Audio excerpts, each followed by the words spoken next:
تو بلا تاخیر حضور قبلہ بابا جی سرکار آپ کی خدمت میں ملفوظات گرامی ارشاد فرماتے ہیں: نعرہ تکبیر، نعرہ رسالت، نعرہ غوثیہ، آستانہ علیہ چورا شریف، حضرت قبلہ بابا جی سرکار۔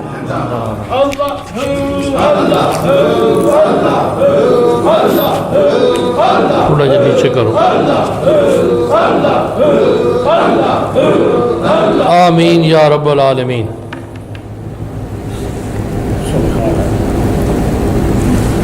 السلام علیکم ورحمۃ اللہ وبرکاتہ۔ نحمدہ ونصلی علی رسولہ الکریم، اما بعد، فاعوذ باللہ السمیع العلیم وسلطان القدیم من الشیطان اللعین الرجیم، بسم اللہ الرحمن الرحیم۔ ان اکرمکم عند اللہ اتقاکم، وقال رسول اللہ صلی اللہ علیہ وسلم: المرء مع من احب۔ قال اللہ تبارک و تعالی فی شان حق حبیبہ مخبرا وعامرا: ان اللہ وملائکتہ یصلون علی النبی یا ایہا الذین آمنوا صلوا علیہ وسلموا تسلیما۔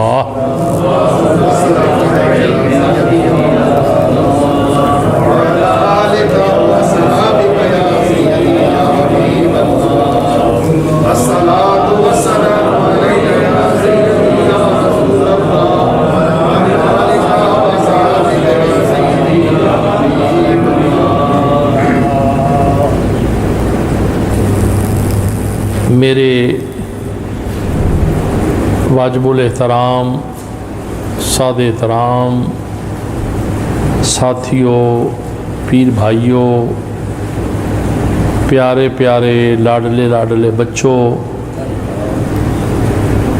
میری عزت مآب بہنیں، بیٹیاں، بچیاں جو آج موسم کی خرابی کے باوجود آپ بھی اور بچیاں بیٹیاں بھی حاضر ہیں، اللہ کریم سب کی حاضری کو شرف قبولیت عطا فرمائے۔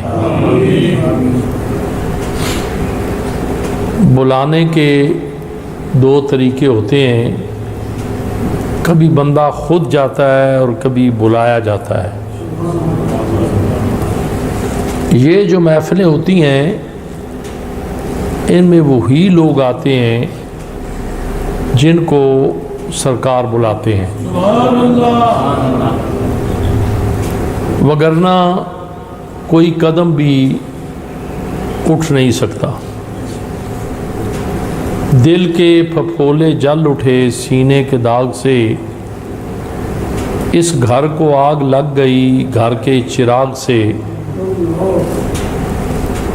گھر کی لائٹ تار اگر شارٹ ہو جائے، آگ لگ جائے تو کسی کے اوپر دعویٰ مقدمہ نہیں ہو سکتا، کیونکہ اپنے گھر کی لائٹ خراب ہوئی ہے، ٹھیک نہیں ہوئی۔ آج کے اس دور میں جو بڑا اچھا دور ہے، میں صرف چند باتیں گوش گزار کروں گا، کوئی اتنی لمبی چوڑی تقریر نہیں ہے۔ اسلام آباد میں سین میں بیٹھا ہوا تھا، دوسرا سین لیڈیز زنان خانوں کا الگ ہے، پرانے ٹائپ کی ہمارے علاقے کی ترنول کی بیبیاں بہنیں بیٹھی ہوئی تھیں، تو وہ ایک نے کہا کہ بڑا خراب زمانہ ہے، یہ ہے وہ ہے۔ ایک بیوی فوت ہو گئی ہے بیچاری، اللہ اس کو جنت الفردوس عطا فرمائے۔ اس نے کہا نہیں ایسے نہ کہو، ابھی تھوڑے سے دن ہوئے ہیں، بابا جی تقریر فرما رہے تھے اور کہہ رہے تھے کہ زمانے کو برا نہیں کہنا چاہیے، اس لیے کہ زمانہ حضور کا ہے۔ میرے آقا کریم نے فرمایا سب سے افضل زمانہ میرا ہے، خیر القرون کرنی ثم الذی ثم الذی ثم الذی، سب سے بہتر زمانہ میرا ہے۔ مگر میں اکثر ایک مثال دیتا ہوں، ہے تو بڑی عجیب سی شرمساری والی بات ہے۔ اگر آپ کسی کے گھر جاتے ہیں، میں کسی کے گھر جاتا ہوں، بہت اچھا بستر دیتے ہیں، بیڈ دیتے ہیں، کمبل دیتے ہیں، میں اسے خراب کر دیتا ہوں، بول براز کر دیتا ہوں، ناپاک کر دیتا ہوں، تو میرا قصور ہے نا، صاحب خانہ کا قصور تو نہیں ہے۔ انہوں نے تو بڑا اچھا بستر دیا، خوبصورت کمبل دیا، عالی شان چادر دی، بیڈ کے اوپر بچھا کے دی۔ زمانہ تو میرے آقا نے ہمیں کلین عطا فرمایا، نظیف عطا فرمایا، اجلا عالی شان۔ جب میرے آقا اس دنیا سے ہماری ظاہری نظروں سے اس جہان کو چھوڑ کے آگے والے جہان کو ہمارے لیے آباد کرنے کے لیے، ہمارے لیے آباد کرنے کے لیے تشریف لے گئے، تو جو آپ نے آخری خطبہ ارشاد فرمایا، لوگ تو کہتے ہیں نا، لکھا ہوتا ہے کہ جی آب زرین سے لکھنے والا ہے، وہ اپنی جگہ پہ بالکل ٹھیک ہے، مگر یہ ایک ہیبت کی حد تک ہے، ایک مثال کی حد تک ہے۔ بڑی بڑی روشنائیوں سے بڑی بڑی چیزیں لکھی گئی ہیں، بڑی بڑی روشنائیوں سے کچھ ایسے کلام بھی لکھے گئے ہیں جو گلاب کی پتیوں کو پیس کے پاؤڈر بنا کے اس کے اندر پانی ڈال کے اسے لکھی گئی ہیں۔ کچھ کتب ایسی بھی ہیں جو آب زرین سونے کا پاؤڈر بنا کے اس سے لکھی گئی ہیں، مگر وہ پاؤڈر پانی میں نہیں کھولا گیا۔ یہ بڑی ایک لمبی داستان ہے بھئی وہ سیاہی کیسے تیار ہوئی۔ مگر میرے آقا کریم جیسے بے مثل اور بے مثال ہے کہ کائنات کی ہم کوئی مثال قائم کریں، کسی سے تشبیہ دے دیں تو خیال است محال است جنوں۔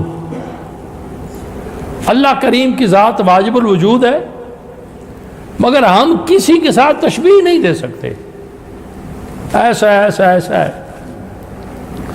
اپنے دل کی تسلی کے لیے آقا کریم کی تشبیہات کا سلسلہ 14ویں کا چاند کا آ گیا، گلاب کے پھولوں کی طرح کا آ گیا، آپ کے پسینے سے اتنے گلاب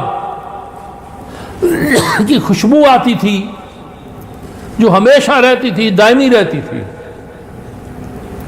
اگر کسی کے چہرہ مبارک پہ آقا کریم نے اپنا دست شفقت پھیرا تو اس چہرے میں 3 باتیں آ گئی۔ سب سے پہلی بات کہ وہ چہرہ حسین ہو گیا، دوسری بات کہ وہ چہرہ چمکنے لگا، رات کو بھی چمکنے لگا، تیسری بات کہ اس چہرے سے خوشبو آنے لگ گئی۔ صحابہ پاک فرماتے ہیں کہ جب آقا کریم سے ہم ہاتھ ملاتے تھے تو لمس ہمارے ہاتھوں میں کو یہ محسوس ہوتا تھا کہ ہم کس چیز سے تشبیہ دیں کہ یہ ہاتھ کتنے نرم ہیں، کتنے گدان ہیں، کتنے خوبصورت ہیں اور کتنے خوشبودار ہیں۔ ہم سوچتے رہ جاتے تھے اور گھنٹوں ہمارے ہاتھوں سے وہ خوشبو آتی رہتی تھی کہ ہم آقا کریم سے ملاتے تھے۔ جن رستوں پہ میرے آقا کریم چلتے تھے کسی سے پوچھنے کی ضرورت نہیں تھی، ان رستوں سے ایسی مہک آتی تھی کہ بغیر پوچھے ہی تلاش کرنے والے چلتے جاتے تھے، دائیں بائیں رائٹ لیفٹ چلتے جاتے تھے اور اس مقام پہ پہنچ جاتے تھے جہاں آقا کریم جلوہ فرما ہوتے تھے. تو سب سے افضل زمانہ میرے آقا کا ہے. مگر دل کے پھپھولے جل اٹھے. آج یہ حسین و جمیل ذکر و فکر کی محفلیں، ٹائم نہیں ہے. برائی ہو تو پھر بہت ٹائم نکل آتا ہے. ڈھول باجا ہو، میں اپنے ملک کی بات کروں جدھر کا میں رہنے والا ہوں، گند بلا ہو، سمجھ گیا ہو، یہ جی بیلوں کا ٹھگوں کا اکھاڑا ہے، کتوں کا نعوذ باللہ، اللہ معاف کرے استغفر اللہ، کوئی شول میلہ ہے. تو میں نے دیکھا ہے کہ بڑے بڑے بزرگ بارش بھی وہاں پہنچے ہوتے ہیں، ہاتھ کانپ رہے ہوتے ہیں، سر کانپ رہا ہوتا ہے، تو پہنچے ہوتے ہیں. اور میں سوچتا ہوں کہ ان مقبول بارگاہ جو محفلیں ہیں، ان میں وہی پہنچتا ہے جو بارگاہ رسالت مآب میں منظور ہوتا ہے. جو منظور نہیں ہے وہ نہیں آ سکتا. میری مائیں بہنیں، بچیاں، بیٹیاں میری عزت مآب آئی ہیں، یہ کام کاج کا وقت ہے، کھانے پکانے کا وقت ہے، گھر کا معاملہ ہے، مگر اللہ کی بارگاہ میں، اللہ کے محبوب کی بارگاہ میں مقبولیت کی دلیل ہے. کہ ہم کہیں کہ ہم اپنی پاور سے یہ کام کیا ہے. ابھی یہ ہمارے حجاج آئے ہیں حاضری دے کے حرمین شریفین کی، تو یہ کہیں کہ جی ہم پیسے کے بال بوتے پہ چلے گئے، کہ ہمارے پاس پیسہ تھا تو ہم چلے گئے. نہیں، پیسے والا معاملہ نہیں ہے. مختصر سی بات ہے، میں نے ان کو بھی دیکھا ہے جو جدہ شریف اتر کے حالت احرام میں جو واپس چلے گئے. میں نے ان کو بھی دیکھا ہے جو مکہ شریف پہنچ کے عمرہ کر کے ابھی حج میں 2-3 دن باقی تھے تو ان کو وہاں رہنا نصیب نہیں ہوا، وہ واپس آ گئے. وہ بھی میں نے دیکھا ہے اپنی گناہگار آنکھوں سے. اور وہ بھی میں نے دیکھے ہیں کہ مکہ شریف سے چل کے منا سے واپس آ گئے. مگر جو لوگ ادھر بیٹھے ہوئے تھے، جن کے پاس کوئی وسائل نہیں تھے، دیکھیں کہ وہ بھی پہنچ گئے. ایک روایت حکایت میں نے پڑھی ہے، حضرت جنید بغدادی، پھر میں اپنی موضوع کی طرف رکھتا ہوں، سید الطائفہ، طاؤس الاولیاء، اولیاؤں کے سر کے تاج. آپ فرماتے ہیں میں جا رہا تھا، سفر تھا حرمین کا، تو میں ایک درخت کے نیچے بیٹھا تو چھوٹی سی ایک چیونٹی جو تھی نا، وہ بڑا تیز تیز سانس لے رہی تھی، سانس پھولا ہوا تھا. میں اسے ہم کلام ہوا. اب یہ دیکھیں کہاں چیونٹی، کہاں باجدید بستامی رحمت اللہ علیہ، اور کہاں ہم کلام ہونا، بات کرنا، یا ہم کلام ہونا. تو یہ اللہ کے محبوبوں کا کمال ہے کہ وہ درختوں سے بھی ہم کلام ہو جاتے ہیں، پتھروں سے بھی ہم کلام ہو جاتے ہیں، پرند چرند سے ہم کلام ہو جاتے ہیں. اور میرے آقا کی ذات تو وہ ہے جو پتھروں کی زبان بھی سمجھتے تھے، درختوں کی زبان بھی سمجھتے تھے، جانوروں کی زبان بھی سمجھتے تھے. اور اللہ کی عطا سے، ذالک فضل اللہ یؤتی من یشاء واللہ ذو الفضل العظیم، جب اللہ کا فضل ہوتا ہے تو پھر اللہ اپنے بندوں کو یہ پاور عطا کر دیتا ہے کہ وہ بھی وہ سنتے ہیں. بہت سارے واقعات غوث پاک سے جو ہے وہ منسوب ہیں. تو سرکار جنید بغدادی فرماتے، میں نے پوچھا بھئی کیا معاملہ ہے بھئی تیرا؟ اس نے کہا کہ میں جا رہی ہوں، میری بڑی تانگ ہے، میری بڑی دل میں ایک حب ہے، محبت ہے کہ میں کعبہ شریف دیکھوں. سفر لمبا ہے، میری جان کمزور ہے، میں جانا چاہتی ہوں. سرکار نے اوپر دیکھا، دیکھ کے تو آپ نے فرمایا تو گھبرا نہیں، تجھے میں طریقہ بتاتا ہوں۔ کیسے کہنا جی؟ میں طریقہ بتاتا ہوں۔ اب یہ دیکھو اس آیہ مبارکہ کا مفہوم کہ فَاسْأَلُوا أَهْلَ الذِّكْرِ إِن كُنتُمْ لَا تَعْلَمُونَ، جن کی تمہیں تعلیم نہیں ہے وہ اہل ذکر سے پوچھو۔ اب اہل ذکر جو ہے وہ ایک تعلیم دے رہا ہے ایک چونٹی کو۔ تعلیم کیا ہے کہ یہ جو درخت ہے نا، اس کے اوپر وہ کبوتر آ کے بیٹھتے ہیں جو حرم کے ہیں، حرم شریف کے ہیں۔ تو ہمت کر کے اس درخت کے اوپر چڑھ جا، اور اس رنگ کے کلر کے کبوتر آئیں گے نا تو چپکے سے پروں میں گھس جانا، وہ تمہیں اڑا کے لے جائیں گے۔ کہا مان گئی، ماننے والی تھی۔ چونٹی نے سے بات حضرت سلیمان علیہ السلام بھی کی تھی نا، قرآن پاک کی آیت ہے، قرآن کی نص ہے۔ آپ نے ہاتھ پہ رکھا، اسے تخت پہ بیٹھے ہوئے تھے، ہاتھ پہ رکھا نا جی، سمجھ گئے؟ ہاتھ پہ رکھا تو چونٹی جو تھی وہ ناچنے لگ گئی، ڈانس کرنے لگ گئی۔ آپ نے فرمایا بات تو کرنا، ناچنے لگ گئی ہے، کس خوشی میں ناچ رہی ہے؟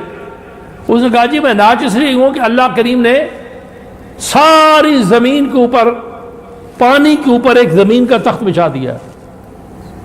زمین ایک کشتی کی مانند پانی کے اوپر تیر رہی ہے۔ اس تخت زمین کے اوپر حضرت سلیمان کا تخت ہے، اور اس تخت کے اوپر حضرت سلیمان ہے، اور حضرت سلیمان کا ہاتھ ہے، اور اس اوپر میں ہوں۔ میں خوشی سے ناچوں نہیں تو کیا کروں؟ وہ بھی چونٹی کی بات سن کے جواب سوال ہوگا، قرآن گواہ ہے۔ حضرت جنید بغدادی وہ اللہ کی عطا ہے، آپ نے فرمایا بھی درخت پہ چڑھ جانا، وہ چڑھ گئی، مان لیا نا، ماننے والی تھی۔ کبوتر آئے، پاؤں پکڑ لیا، پروں میں گھس گئی، انہوں نے اڑان لی اپنی، سیدھا حرم۔ سرکار جنید بغدادی فرماتے ہیں کہ میں نے دیکھا کہ وہ چونٹی بھی طواف کر رہی ہے، وہ چونٹی بھی طواف کر رہی ہے۔ اب اس سے ایک بڑے مزے کی بات نکلتی ہے کہ اب بھی سال میں ایک دفعہ مولانا صاحب کو پتہ ہے کہ حرم شریف میں چونٹیاں آتی ہیں، مولانا صاحب آتی ہیں نا، چونٹیاں آتی ہیں، اور مختلف قسم کے کیڑے مکوڑے سال میں ایک مرتبہ آتے ہیں۔ وہ کعبے کا طواف بھی کرتے ہیں، کعبے کے غلاف کے ساتھ بھی لگے ہوتے ہیں، مگر چونٹیاں تو ہیں جو وہ غول کے غول ہفتہ 15 دن جو ہے نا وہاں پہ ایک عجیب سا لشکر ہوتا ہے۔ تو طواف کر جائے گی، میں نے دیکھا وہ طواف کر رہی ہے۔ کیسے آئی؟ کہا جی آپ کے بتائے ہوئے اصول کے مطابق میں نے یہ سلسلہ کیا اور میں یہاں پہنچ گئی۔ تو میرے دوستو بات یہ ہے کہ آج دن جو ہے وہ بہت سارے بزرگوں کا ہے، یہ مہینہ رجب کا جو ہے معراج النبی کا مہینہ بھی ہے، اور یوم دن جو ہے امام ابو حنیفہ حضرت نعمان بن ثابت رضی اللہ تعالی عنہ، حضرت امام تقی، حضرت امام نقی کا وصال بھی اسی مہینے میں ہے، قادمین میں، اسی مہینے میں ہے۔ اور 6 رجب کو جو عرص مبارک کا ہوتا ہے خواجہ معین الدین چشتی اجمیری غریب نواز آپ کا بھی ہے، اور بہت سارے ہیں، گنو تو پھر میرے پاس تو لسٹ پوری پڑی ہوئی ہے کہ کتنے ہیں، کیا کیا ہے۔ تو حضرت امام ابو حنیفہ، ابھی بات ہو رہی تھی تقوی کی، میرے اللہ کریم نے ارشاد فرمایا، جس کی تشریح مصطفیٰ کریم نے اپنی زندگی میں ہم تک پہنچائی، اور اس کے اوپر بزرگوں نے چل کے یہ ثابت کیا کہ تقوی اس کو کہتے ہیں۔ سیدنا امیر المومنین حضرت عمر فاروق رضی اللہ تعالیٰ عنہ، مراد مصطفیٰ، مراد مصطفیٰ، نتیجہ دعائے رسول، آپ سے تقوی کے متعلق پوچھا گیا کہ تقوی کس کو کہتے ہیں؟ آپ نے فرمایا مثال سن لے کہ ایک سمندر ہے جو بڑا گہرا ہے، اس سمندر سے گزرنا ہے، اپنے کپڑوں کو بچانا ہے کہ وہ گیلے نہ ہوں۔ دوسرے مقام پہ آپ نے فرمایا کہ سن تقوی کس کو کہتے ہیں؟ خاردار جھاڑیاں، یہ دنیا خاردار جھاڑیوں سے گزرنا ہے، اور تیرے جسم کے اوپر حریر ریشم کا لباس ہے، ایمان ریشم کا لباس ہے، تو نے اپنے اس ریشم کے لباس ایمان کو بچانا ہے، اور ان خاردار جھاڑیوں سے گزرنا بھی ہے۔ سلامتی سے گزر جا، اپنے حریر ریشمی کپڑوں کو ایمان کو بچا لے، تو سمجھ جا بھئی تو صاحب تقوی ہے، اپنی منزل میں کو کامیاب کر گیا۔ ایک آگ کا الاؤ جل رہا ہے، دنیا، شیطان، ابلیس جگہ جگہ پہ گھیرنے والا، برائی کا درس دینے والا، الاؤ ہے، آگ جل رہی ہے، دہک رہی ہے، اس سے گزرنا ہے، اپنے آپ کو بچانا ہے تاکہ اس کا الاؤ، اس کا سیک، اس کی تپش ہمیں نہ پہنچے۔ یہ تقوی ہے۔ اور پھر آگے تقوی کیا ہے؟ تقوی یہ ہے کہ کوئی دیکھے یا نہ دیکھے، مالک تو تجھے دیکھ رہا ہے نا، سبحان اللہ، مالک تو تجھے دیکھ رہا ہے، کوئی نہیں دیکھ رہا، وہ تجھے دیکھ رہا ہے، کتنی تنہائی میں چلا جا۔ اب اس کا ایک اشارۃ النص جو ہے وہ یہ ہے کہ حضرت سیدنا یوسف علیہ السلام، سورہ یوسف گواہ ہے، جب حضرت زلیخا نے، اس وقت آپ صاحب ایمان نہیں تھی، لے گئی تو تشتری میں ایک بت پڑا ہوا تھا، اس کے اوپر چادر دے دی، پوچھا بھی یہ کیا ہے؟ اس نے کہا یہ میرا خدا ہے۔ چادر کیوں دی؟ اس لیے دی کہ شاید ہم کو غلطی کریں اور یہ دیکھ نہ لے۔ دو باتیں ہیں اس میں، دیکھ نہ لے۔ آپ نے فرمایا مسکرا کے کہ تو عزیز مصر کی اہلیہ ہے، مجھے تو یہاں لے آئی ہے، تیرے خدا کی پاور تو بس اتنی ہے، اوپر چادر دے دی، دیکھ نہیں سکتا، مگر تجھے پتہ ہے کہ یوسف کا خدا کون ہے؟ یوسف کا رب کون ہے؟ تیرے علم میں ہے؟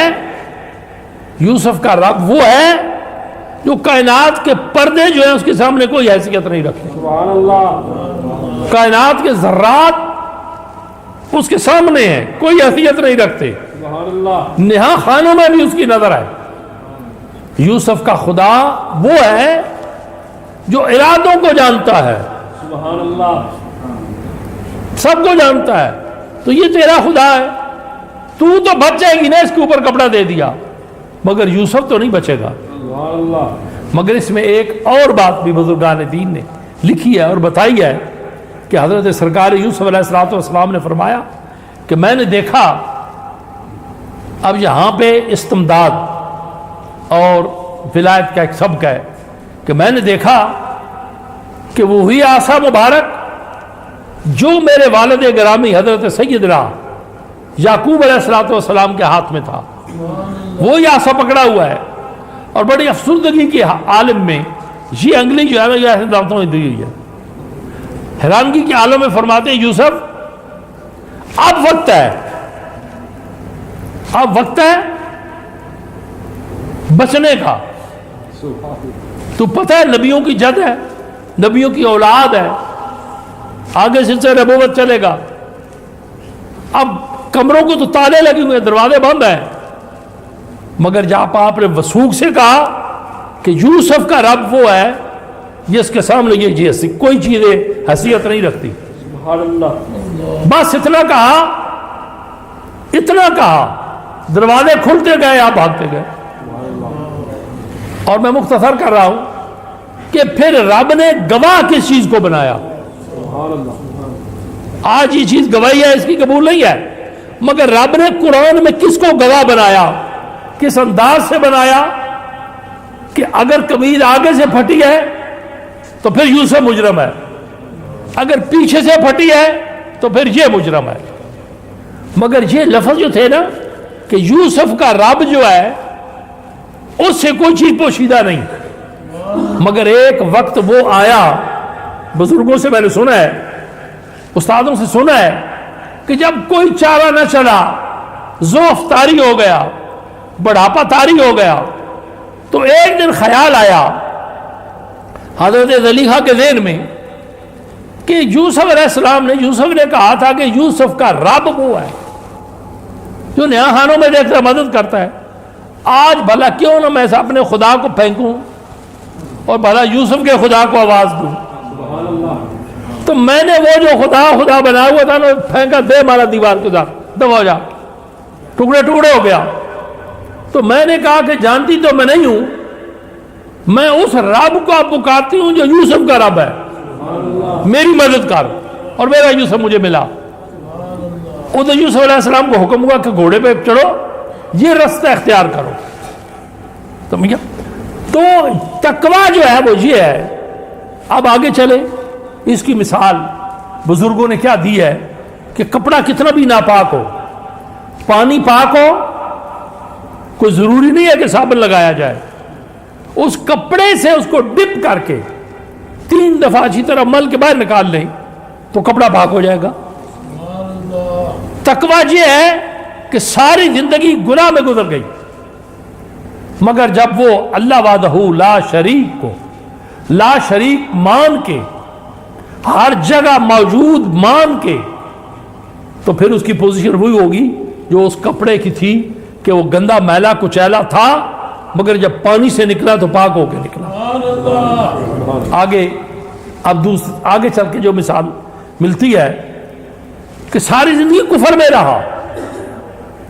رہا مگر کلمہ پڑھا، 2 چیزوں کو مانا، توحید کو مانا، رسالت کو مانا.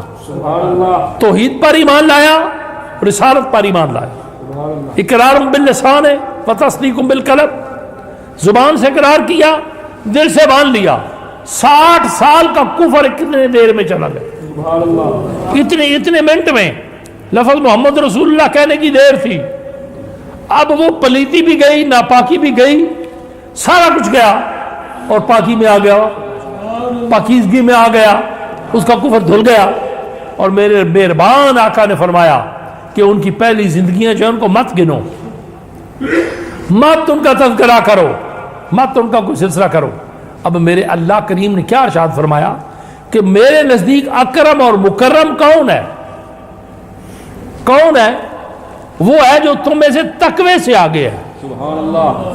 امام ابو حنیفہ، علم کے بادشاہ، سمندر، اور چپ کر کے 2 سال پورے حضرت سیدنا امام جعفر صادق رضی اللہ تعالی عنہ، جن کا ننہال سیدنا صدیق اکبر بنتا ہے، ننہال صدیق اکبر بنتا ہے، ددھال مولا کائنات بنتے ہیں، علوم علی کے وارث ہیں، علوم نبوت کے وارث ہیں.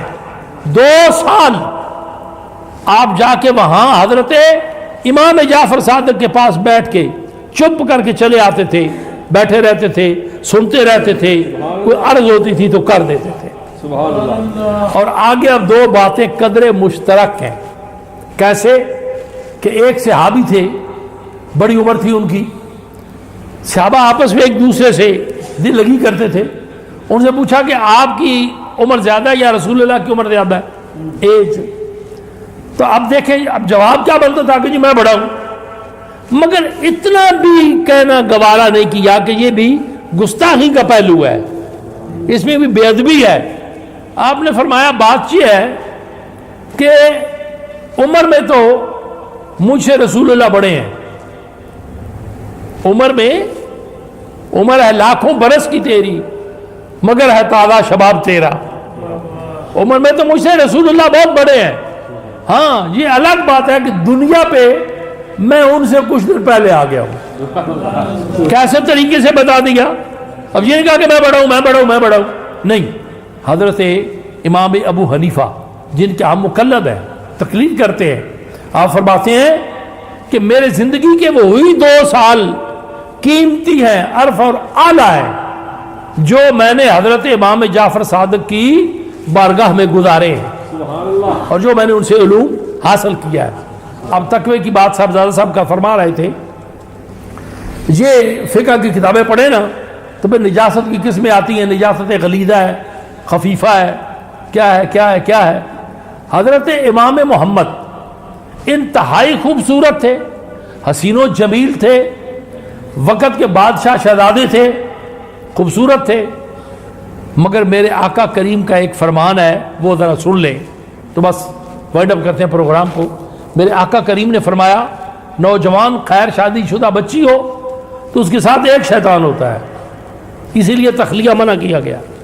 تخلیہ منع، سمجھتے جائے میری بات کو، تخلیہ منع کیا گیا ہے، بہن بھائی کا تخلیہ بھی منع کیا گیا ہے، سسر اور بہو کا تخلیہ بھی منع کیا گیا ہے۔ کیوں جی مولانا غلط نہیں میں چل رہا؟ جہاں میں بھول جاؤں مجھے اصلاح کر دینا، مجھے رجوع کرتا ہوا پائیں گے آپ۔ منع کیا گیا، نہیں تخلیہ نہیں ہو سکتا۔ بیٹی جو ہے وہ جوان سال باپ سے بھی، وہ جو ہے باپ اگر متقی ہے تو اس سے بھی تخلیہ سے وہ اجتناب کرے گا۔ میرے آقا نے فرمایا اس کے ساتھ ایک شیطان ہے، مگر بے ریش بچہ جو ہے امرد، ان کے ساتھ 18 شیطان ہے۔ کتنے؟ 18 شیطان ہے۔ جب امام محمد کو لایا گیا تو حسن و جمال کا ایک پیکر تھے، یوسف ثانی تھے۔ آپ کے متعلق یہ ہے کہ جب آپ باہر بازاروں میں گزرتے تو اپنے چہرے پہ نقاب ڈال لیتے تھے، جو دیکھتا تھا، حتیٰ کہ چلتے چلتے ایک بہت بڑا کوئی یہودیوں کا عیسائیوں کا پادری تھا، اس نے کہا یہ کون ہے؟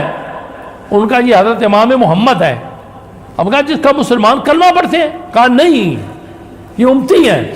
وہ قدموں میں گرا، ان کا جس کا امتی، جس کا محمد، یہ محمد جس کا امتی ہے، اس غلام شاگرد محمد کا اگر یہ حسن و جمال ہے تو جو اصلی محمد ہوگا وہ کیسا ہوگا؟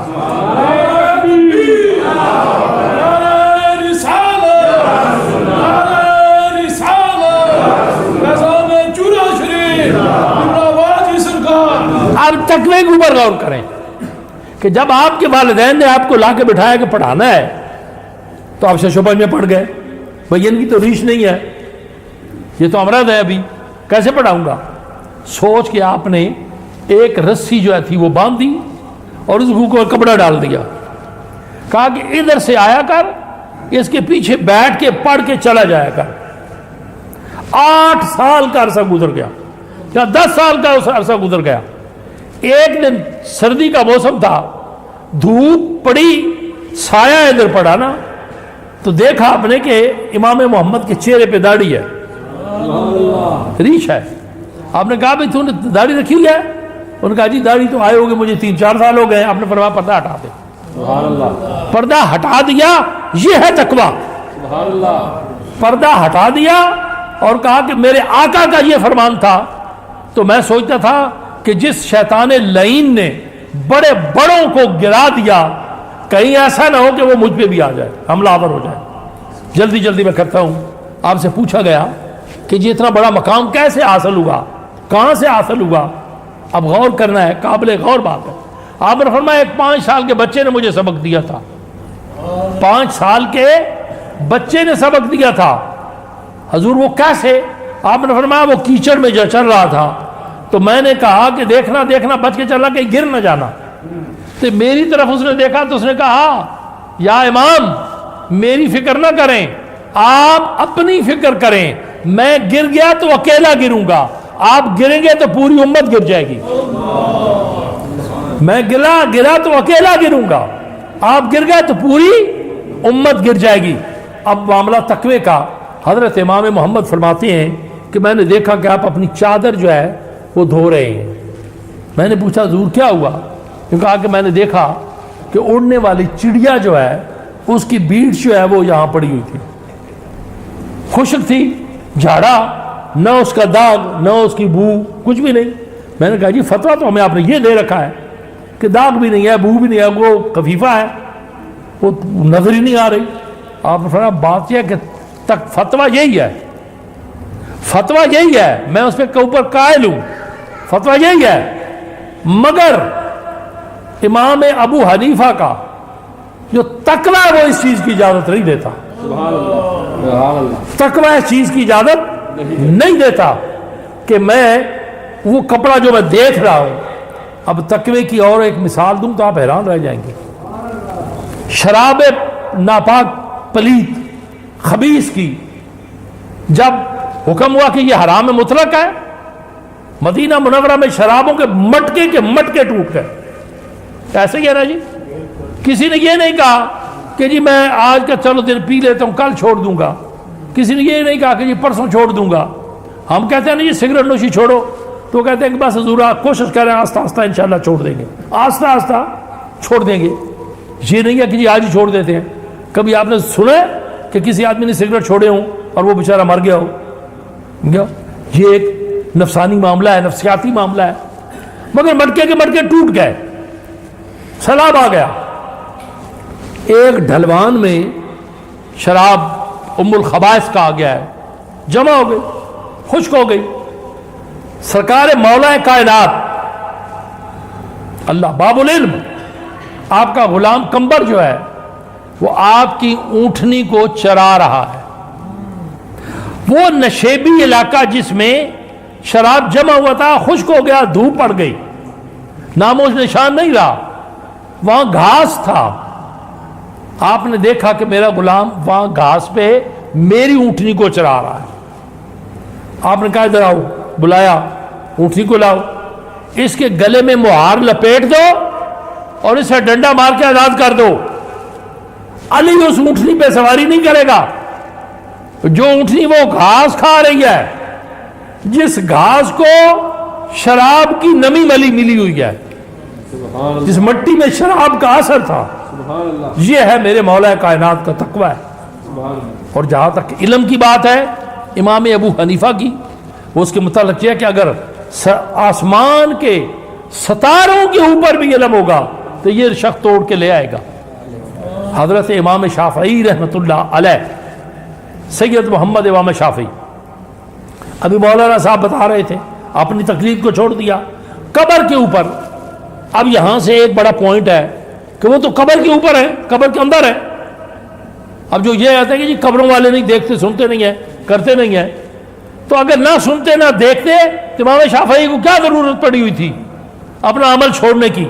مگر اپنا عمل چھوڑ کے یہ بتایا کہ یہ جو صاحب مدار ہے یہ دیکھ بھی رہا ہے اور سن بھی رہا ہے، دیکھ بھی رہا ہے سن بھی رہا ہے. اور فرمایا مجھے ان سے حیا آ رہی ہے، میں اب اپنا معاملہ جو ہے وہ پیچھے چھوڑتا ہوں، آج ان کا معاملہ کروں گا. حضرت امام شافعی رحمۃ اللہ علیہ نے علم حاصل کیا حضرت امام مالک رضی اللہ تعالیٰ عنہ سے. حضرت امام مالک ہوئے ہیں جنہوں نے 40 سال مصلی رسول پہ امامت کرائی.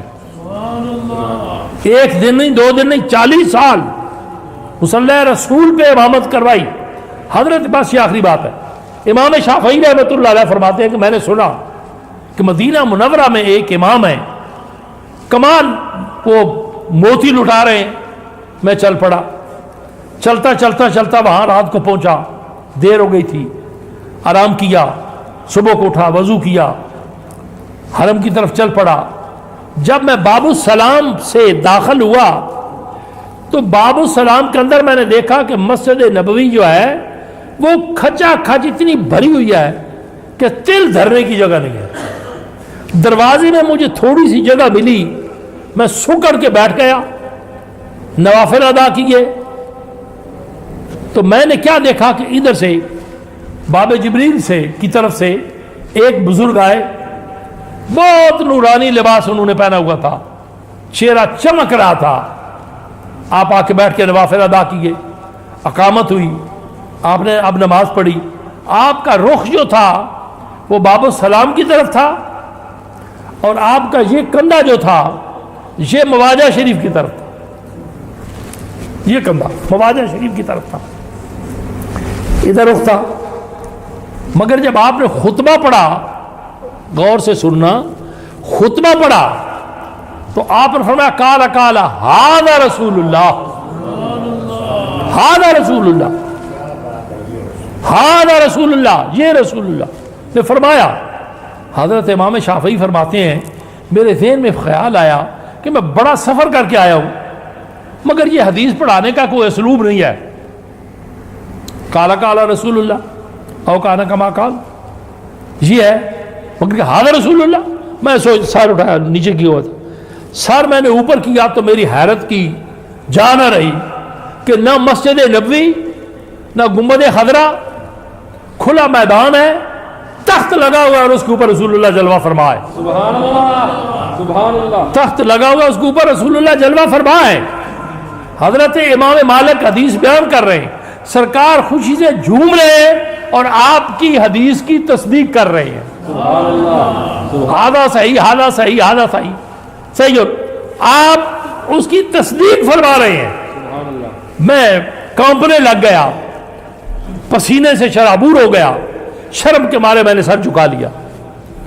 دور حدیث جب ختم ہوا دعا ہوئی, میں تھوڑا تھوڑا آگے چلتا چلتا جب حضرت امام مالک رضی اللہ تعالیٰ عنہ کو ہاتھ ملایا تو میرا ہاتھ پکڑ کے آپ نے, میں نے بوسہ لیا تو آپ نے فرمایا شبہ دور ہوا یا نہیں, سبحان اللہ. شبہ دور ہوا یا نہیں. ان کے دل کی بات بھی ان تک پہنچ گئی. وہ لوگ جو تو دلوں کی باتوں کو جانتے تھے, دلوں کی باتوں کو جانتے تھے, مگر ایک مسئلے کی بات ہے. میں مثال دے رہا ہوں, حضرت امام ابو حنیفہ کے پاس برقع پوش عورت آئی, اس نے ایک سیب پیش کیا, آپ نے سیب رکھا, حدیث پڑھا رہے ہیں, سیب رکھا دیکھا تو آپ نے فرمایا چھری لاؤ. چھری آ گئی, آپ نے کاٹ کے 2 ٹکڑے کیے اور سیب واپس کر دیا. وہ بھی چلی گئی. بعد میں شاگردوں نے کہا کہ جی وہ تو سیب ہدیہ لائی تھی, ہم خوش ہوئے تھے کہ ہمیں بھی ملے گا. آپ نے فرمایا نہیں, وہ مسئلہ پوچھنے آئی تھی. مسئلہ پوچھنے آئی تھی, وہ بولی ہی نہیں. برقع لیا ہوا اس نے, پردے میں ہے, سیب پیش کیا, آپ نے فرمایا مسئلہ پوچھنے کے لیے آئی تھی. اچھا جی مسئلہ کیا تھا؟ مسئلہ تھا پاکی اور ناپاکی کا. تو میں نے سیب کاٹ کے اسے بتا دیا. اب ان کہا کہ چلو اس کو تلاش کرو. تلاش کرتے کرتے جب شاگرد اس کے پاس پہنچے تو اس نے کہا جی بالکل یہی بات ہے. سبحان اللہ. میں بولنا نہیں چاہتی تھی, بولی بھی نہیں, مگر میرے ذہن میں میرا وجدان یہ کہتا تھا کہ یہ وقت کا امام وہ ہے, نائب رسول ہے. سبحان اللہ. نائب رسول ہے. ایک ایک چیز کو الگ الگ کر کے بتا دیا, بالکل دودھ اور پانی کا پانی کر دیا. میں بولنا نہیں چاہتی تھی, مقام شرم کا تھا, مگر وقت کے امام نے جو نائب رسول تھا اس نے میرے مسئلے کو حل کر دیا. آج اگر 3 حصے دنیا جو ہے وہ امام ابو حنیفہ کی مقلد ہے, 3 حصے دنیا جو ہے وہ امام ابو حنیفہ کی مقلد ہے. اور امام ابو حنیفہ کے پاس علم حضرت امام جعفر صادق سے آیا. سبحان اللہ. اور وہ جو علم کا نور, علم نور, وہ علم کا نور جو میرے رسول اللہ صلی اللہ علیہ وسلم کے پاس تھا, وہ سینہ بر سینہ عطا ہوا. ایسا عطا ہوا کہ حضرت امام ابو حنیفہ بیٹھے ہوئے مصلی پہ ہوتے تھے, ظاہری طور پہ مصلی پہ ہوتے تھے, مگر بباطن وہ رسول اللہ کی محفل میں ہوتے تھے. سبحان اللہ. اگر امام غزالی رحمۃ اللہ علیہ, امام بخاری یہ کہہ سکتے ہیں کہ میں وہ حدیث لکھتا تھا جو میں رسول اللہ سے تصدیق کروا لیتا تھا, وہ حدیث لکھتا تھا صحیح بخاری, میں ان سے پوچھ لیتا تھا, تو امام ابو حنیفہ تو آپ کی آل کے گداگر ہیں, آپ کی آل کے ماننے والے ہیں, آپ کی آل سے علم حاصل کیا. آج جن کا معاملہ جو ہے پوری دنیا میں پھیلا ہوا ہے, پوری دنیا میں چل رہا ہے, اور اتنا احتیاط سے فتویٰ کسی نے بھی نہیں دیا جتنا امام ابو حنیفہ نے دیا. مگر یاد رکھو آج تو سارے مفتی بنے ہوئے ہیں, مفتی صاحب مفتی صاحب مفتی صاحب, سمجھ گیا. ہم جب بچے ہوتے تھے تو اس وقت یہ بزرگوں سے سنا تھا کہ جو بندہ کم از کم 30 سال حدیث پڑھائے, 30 سال فقہ پڑھائے, تو پھر وہ جا کے مفتی بنتا ہے. کتنے سال؟ 30. میں نے اپنے بزرگوں سے سنا 30 سال حدیث پڑھائے, 30 سال جو ہے وہ فقہ پڑھائے, تو پھر وہ فتویٰ دینے کا مجاز ہے, پھر وہ فتویٰ دے سکتا ہے. چونکہ فتویٰ جو ہے یہ تلوار کی دھار پہ چلنا ہے, تلوار کی دھار پہ چلنا ہے, گر گیا تو کٹ جائے گا. آگے بندے کی زندگی ایمان کا مسئلہ ہے، مگر دیکھیں کیا معاملہ ہے کہ چاروں ائمہ جو ہے وہ برحق ہیں، ہم کسی کو غلط نہیں کہہ سکتے، کسی کی ہم تنقید نہیں کر سکتے، مگر مفتیان دین فرماتے ہیں کہ ایک شخص جب وہ جکڑا ہوا ہے، اب اس کی موت و حیات کا معاملہ ہے، ہم چاروں ائمہ کو دیکھیں گے کہ چاروں ائمہ کیا کہہ رہے ہیں، جس بھی ائمہ سے اس کی جان بچتی ہوگی ہم ادھر رجوع کر دیں گے کہ اس کی جان تو بچائیں نا، اور اسے پنشمنٹ کریں گے کہ آئندہ یہ کم نہ کرنا۔ میرے فیاض ساتھیوں، خوش نصیبی ہے کہ ہمیں امام بھی امام اعظم، یہ پھر پیچھے کی لمبی سی داستان ہے، امام اعظم تمام ائمہ کے استاد ہیں، امام اعظم ہے، صحابہ تابعین و تبع تابعین کا معاملہ چلتا ہے، تو یہ علم جو ہے، یہ علم کا نور، علم کا سمندر میرے آقا کریم سے حاصل کیا، تقوی کی بنیاد رکھی، اور ایسا تقوی بتایا کوئی سوچ بھی نہیں سکتا، سمجھا؟ اس لیے آج پوری دنیا پہ آج ان کی قبر انور جو ہے وہاں کا معاملہ کیا ہے۔ میں بڑے عرصے کے بعد پچھلے سال مولانا صاحب اس دفعہ بھی ہو کے آئے ہیں بغداد شریف سے، پچھلے سال بغداد شریف گئے، یہ خلیفہ صاحب ساتھ تھے، میری دل میں تمنا تھی، بول بھی نہیں سکتا تھا چونکہ جو امیر کارواں ہوتا ہے اس کا حکم ماننا ہوتا ہے، یہ ضروری ہے ماننا ہوتا ہے، مگر میرے دل میں ایک چیز انگڑائی لیتی تھی کہ نماز تو ہم نے پڑھی ہے، کبھی ایک جمعہ میں عطا ہو جائے، سرکار امام ابو حنیفہ کی مسجد میں ایک جمعہ ہم نے والیہ بغداد کی مسجد میں پڑھا، عطا ہو جائے۔ قدرت کا نظام، اللہ نے ایسا کیا کہ ہمیں جمعہ مل گیا۔ کیا بتاؤں کہ کیا نورانی وہ معاملہ تھا، کیا نور کی بارش ہو رہی تھی، کیسے کمال وہ خطیب تھے جنہوں نے خطبہ ارشاد فرمایا، کمال خطبہ دیا، سمجھا؟ اللہ اکبر اللہ اکبر۔ اب جب خطبہ دے چکے میرے ذہن سے ایک بات اٹھی، تو میں نے کچھ خدمت جو تھی وہ میں نے ارادہ کر لیا، اور وہ خدمت میں نے ہاتھ میں پکڑ لی۔ اب میں نے رجوع کیا امام کی طرف، امام ابو حنیفہ پاک کی طرف، کہ جیسا بھی ہوں، چور صحیح، بد صحیح، پتن کیا، ناکارہ صحیح، جیسا بھی ہوں تو کریمہ تیرا، تو یا امام میں آپ کا نام لیوا ہوں۔ اب جو بھی ان کو خدمت پیش کرتا وہ واپس کر دیتے، کیوں جی ایسا یہی ہے، لوٹا دیتے، نہیں لی۔ حاجی اکرام صاحب بھائی میرے، انہوں نے خدمت کی، ان کا نہیں، لے لو بس۔ مجھے حاجی صاحب کہنے لگے جی وہ کسی کی خدمت نہیں وصول کر رہے، میں نے کہا نہ وصول کریں، کوئی بات نہیں ہے، مجھے آگے جانے تو دو نا، میری ویل چیئر آگے کرو۔ آگے ویل چیئر کی، اتنی دور چل کے آ گئے، ملے، میں اٹھا بڑی مشکل سے، معانقہ کیا، میں نے وہ خدمت جب پیش کی تو انہوں نے وصول کر لی، جیب میں ڈال لی۔ حاجی صاحب سے رہا نہ گیا، تو کہا جی ہماری خدمت آپ نے وصول نہیں کی۔ آپ نے کہا آپ کی خدمت میں اور اس کی خدمت میں زمین آسمان کا فرق ہے، زمین آسمان کا فرق ہے۔ منبر ابو حنیفہ پہ بیٹھنے والا بھی روشن ضمیر ہے، سمجھتا ہے۔ میرے فیاض ساتھیوں، اللہ تعالیٰ اعمال صالح کی توفیق عطا فرمائے، اور وہ جو احکام فقہ کے اندر تفقہ فی الدین، پاکیزگی، طہارت کا سبق، درس، سر کا مسح، ہاتھوں اور انگلیوں کا مسح تک بھی بتا دیا، ایسے کرنا ہے، ایسے کرنا ہے، ایسے کرنا ہے، ایسے کرنا ہے، ایسے سر کا مسح کرنا ہے، کانوں کا کرنا ہے، گردن کا کرنا ہے، بہت سارے مسائل بتا دیے۔ اب وہ منجائٹک کے انجیکشن لگتے، منجائٹک کہتے ہیں، کیا کہتے ہیں ہاں جی، منجائٹس، وہ گردن توڑ بخار جسے کہتے ہیں۔ وہ پوچھا گیا، جو ڈاکٹروں کی بات میں کہہ رہا ہوں، میٹنگ ہوئی کہ یہ بڑا، یہ جو نمازی لوگ ہیں ان میں نہیں ہے، کرتے کرتے انہوں نے کہا کہ اس کی وجہ یہ ہے کہ ایک تو ان کا ماما ہوتا ہے، اور پیچھے جو بڑا ہوا ہے نا، یہ ان کی گردن کو سورج کی شعاؤں سے روکتا ہے، اور دوسرا جب یہ مسح کرتے ہیں تو انگلیوں کا پانی جب ان کے گردن کے ساتھ ایسے لگتا ہے تو وہ چیز جو نقصان دینے والے جرم ہیں وہ ختم ہو جاتے ہیں۔ ہر ایک چیز میں ایک راز رکھا، ہر معاملے میں ایک راز رکھا، پانی پینے سے لے کے سونے جاگنے تک مصطفیٰ کی تعلیم کو عام کیا اور اتنا آسان کیا ہم تک پہنچایا. آج صدقہ و خیرات ہم لے رہے ہیں تو ان پاک بازوں کا, ان پاک بندوں کا. اب آپ کے مرشد کریم کی ایک بات سنا کے ختم کر دیتا ہوں تاکہ آپ کو پتہ چلے کہ ہمارے دادا مرشد جو تھے, ہمارے مرشد خانے کا جو تقویٰ تھا وہ کیا تھا. میرے والد گرامی رحمۃ اللہ علیہ حضرت پیر محمد فضل شاہ صاحب رحمۃ اللہ علیہ وقت کا ایک عظیم صوفی. بس یہ نہیں کہ میرے باپ تھے, نہیں. پرسوں کی بات, ایک بات مجھے مولانا صاحب نے سنائی, آج تک وہ ایسی میرے ذہن میں گونج رہی ہے کہ مجھے اور کچھ چیز سمجھ نہیں آ رہی کہ میں کیا کروں. کیا اللہ اکبر. مجھے کہا کہ پیڑھی لا کے رکھو. پیڑھی جانتے ہیں نا, میں نے وضو کرنا, میں نے پیڑھی لا کے رکھی, غور سے دیکھا, غور سے دیکھتے رہے. آپ فرماتے ہیں اس کے اوپر نا کچھ کپڑا ڈال دو, چادر ڈال دو. میں نے وہ چادر لایا, اسے ڈبل کیا, اس کے اوپر غور کرنا ذرا, رکھ دی.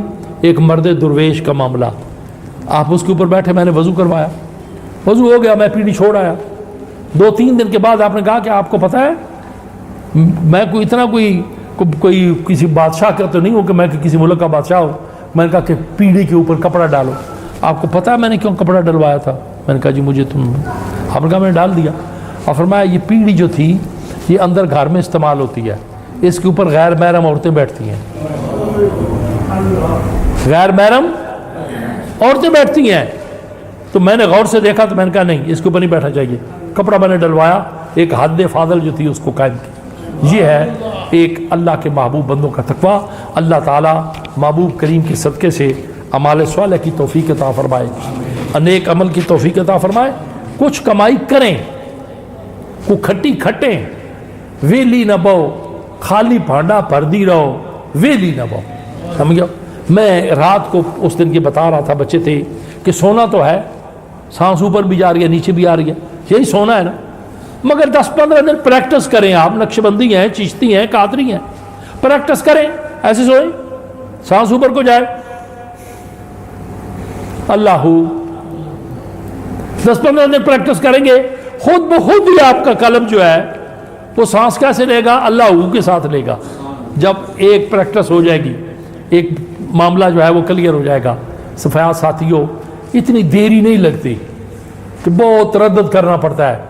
گناہ کرنے کے لیے بہت تردد کرنا پڑتا ہے, بہت تردد کرنا پڑتا ہے, بڑا اہتمام کرنا پڑتا ہے گناہ کے لیے, مگر نیکی کے لیے, نیک عمل کے لیے کوئی تردد نہیں کرنا پڑتا. کسی کی تردد کی ضرورت نہیں ہے. بس جب جی چاہے درود شریف پڑھنا شروع کر دو, کسی تردد کی ضرورت نہیں ہے. چوری ڈاکے کے لیے اور بدکرداریوں کے لیے, سمجھ گئے, رات کو پی پلا کے نکلے تو ادھر سے دیتے کوئی ہمیں دیکھ نہ لے, کوئی ہمیں دیکھ نہ لے. مگر آپ مسجد سے نکلتے ہیں تو کبھی آپ نے سوچا بھی کوئی ہمیں دیکھ نہ لے؟ کبھی چھپے ہیں؟ کیا حال ہے آپ کا؟ یا مسجد بھی تو ایک کمرہ ہے, حال ہے, کبھی نہیں دیکھا. آ گئے کیا کہتے ہیں چٹے چاندنے, سمجھے, روشنی میں باہر نکل گئے. مگر جب آپ کسی اور گھر میں جائیں گے تو پھر دیکھتے ہوئے بھی آپ کو شرم آئے گی کہ بس جھانکیں گے کوئی دیکھ تو نہیں رہا. جب کوئی نظر نہیں آیا تو بھاگ کے گاڑی میں بیٹھ جائیں گے, حالانکہ یہ نہیں پتا کہ میرا رب دیکھ رہا ہے, میرا رسول دیکھ رہا ہے. اللہ تعالیٰ اعمال صالح کی توفیق عطا فرمائے. انداز بیاں گرچہ بہت شوق نہیں ہے, ممکن اتر جائے تیرے دل میں میری بات.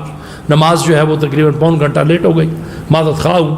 اللہ تعالیٰ آپ کی حاضری قبول فرمائے. چند مدنی پھول میں نے آپ کے دامن کی نظر کیے ہیں, قبول کر لیں. اور سب کے لیے دعا ہے کہ اللہ تعالیٰ سب کو صراط مستقیم پر رکھے, صراط مستقیم پر چلائے. میری بچیاں, بیٹیاں, عزت مآب بہنیں آئی ہوئی ہیں, اللہ تعالیٰ ان کو بھی اعمال صالح کی توفیق عطا فرمائے اور ان اللہ کی بندیوں کو صبح کا جاگنا نصیب فرمائے. مگر یہ بھی یاد رکھ لیں, کڑوی گولی ہے, کبھی استعمال کر لینی چاہیے. یہ بھی بزرگوں کا فرمان ہے کہ نیکی کے معاملے میں نا عورتیں سبقت لے جاتی ہیں, نیکی کے معاملے میں عورتیں سبقت لے جاتی ہیں, آگے نکل جاتی ہیں. تو اللہ تعالیٰ آگے نکلنے کی توفیق عطا فرمائے, نیک اعمال کی توفیق عطا فرمائے. میں وہ جب بڑا یقین ہے, یقین محکم ہے اپنی بچیوں بیٹیوں کے اوپر, الحمدللہ نیک ہیں, نیک کام کر رہی ہیں. ایک بات صرف میں عرض کروں گا کہ اپنے والدین کا ادب کریں, اپنے والدین کا کہا مانیں. جو شادی شدہ ہیں وہ کبھی نفرت کی نظر سے اپنے خامند کو نہ دیکھیں, اور جو خامند ہیں ان کو حیا ہونی چاہیے کہ وہ عورت کو نفرت کی نظر سے نہ دیکھیں, ورنہ بڑا مشکل معاملہ ہے. حقوق برابر کے ہیں، ان حقوق کو برابر رکھو، اور گھر کا ماحول بالکل ٹھیک چلتا رہے گا۔ عورت کو حق نہیں پہنچتا کہ وہ اپنے مرد کو نفرت کی نظر سے دیکھے، اور مرد کو بھی یہ حق نہیں پہنچتا کہ وہ شک اور شبے کی نظر سے، نفرت کی نظر سے عورت کو دیکھے۔ یہ ہن لباس لکم وانتم لباس لہن، سمجھ گیا؟ اللہ کریم میری ماؤں، بہنوں، بیٹیوں کو، عزت مآب بہنوں کو اللہ تعالیٰ اعمال صالحہ کی توفیق عطا فرمائے۔ وآخر دعوانا ان الحمد للہ رب العالمین۔